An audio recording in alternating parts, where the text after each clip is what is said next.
हजरत सुलेमान अलैहिस्सलाम के जमाने में शयातीन आसमान की तरफ चढ़ते थे और फरिश्तों की बातें चोरी छुपे सुन लिया करते थे। ये बातें फरिश्तों के दरमियान लोगों के हालात के बारे में होती थी, जैसे किसी शख्स की मौत, रिज्क की तकसीम और दीगर गैबी उमूर। शयातीन ये बातें सुनकर नीचे उतरते और बनी इसराइल के जादूगरों को ये खबरें पहुंचाते थे। इस दौर में ये बात मशहूर हो गई कि शयातीन गैब जानते हैं और बनी इसराइल के काहिन इन खबरों को लोगों में फैलाते थे और जो कुछ कहा जाता वो बाइना पूरा हो जाता था। इस वजह से लोगों का इन बातों पर ईमान अल्लाह की नाजिल करदा किताब ज़बूर पर ईमान से भी ज्यादा हो गया। यहाँ तक कि लोगों ने ज़बूर को छोड़ दिया और शयातीन की बातों को इख्तियार कर लिया। लोगों ने शयातीन की बातों को जमा करके किताबों की सूरत दे दी और वही किताबें उस वक्त अल्लाह की किताब ज़बूर की जगह मोतबर समझी जाने लगी। ये खबरें हजरत सुलेमान अलैहिस्सलाम तक पहुंचे कि शयातीन आसमान पर जाकर फरिश्तों की बातें सुनते हैं और लोग ये समझने लगे हैं कि शयातीन गैब जानते हैं। हजरत सुलेमान इस पर सख्त गजबनाक हुए और शयातीन को इस अमल पर सख्त सजा दी। हजरत सुलेमान ने अपने लश्कर को हुक्म दिया कि वो शयातीन की लिखी हुई तमाम किताबें जमा करें। उन्होंने इन किताबों को एक संदूक में रखकर हजरत सुलेमान के तख्त के नीचे दफन कर दिया। फिर हजरत सुलेमान ने लोगों से फरमाया, जो कोई ये कहे कि शयातीन गैब जानते हैं, मैं उसकी गर्दन उड़ा दूंगा। और शयातीन को खबरदार किया कि अगर कोई भी इस संदूक के करीब गया तो वो जलकर राख हो जाएगा। इस वजह से शयातीन के दिलों में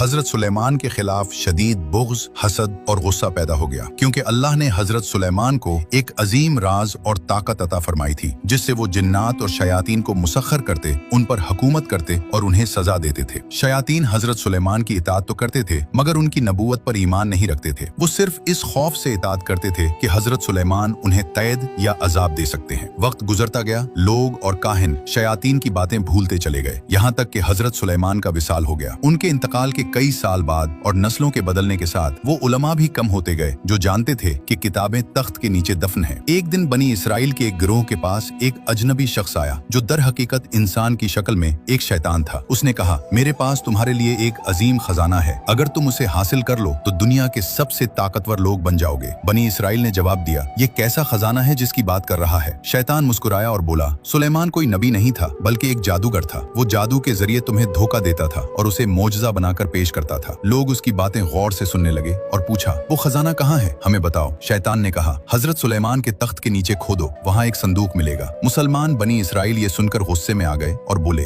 खामोश रहो, सुलेमान जादूगर नहीं थे, वो अल्लाह के नबी थे। काफिरों और मुसलमानों के दरमियान सख्त झगड़े हुए, मगर आखिरकार बनी इसराइल की एक बड़ी तादाद ने उस शैतान की बात मान ली। वो सब हजरत सुलेमान के तख्त के पास पहुंचे। शैतान खुद पीछे खड़ा रहा, क्योंकि वो जानता था कि अगर वो करीब गया तो जल जाएगा। उसने कहा, तुम खोदो, मैं यहीं खड़ा रहूंगा। जब उन्होंने खोदा तो वाकई एक संदूक मिला। संदूक खोला गया तो उसमें बहुत सी किताबें थी।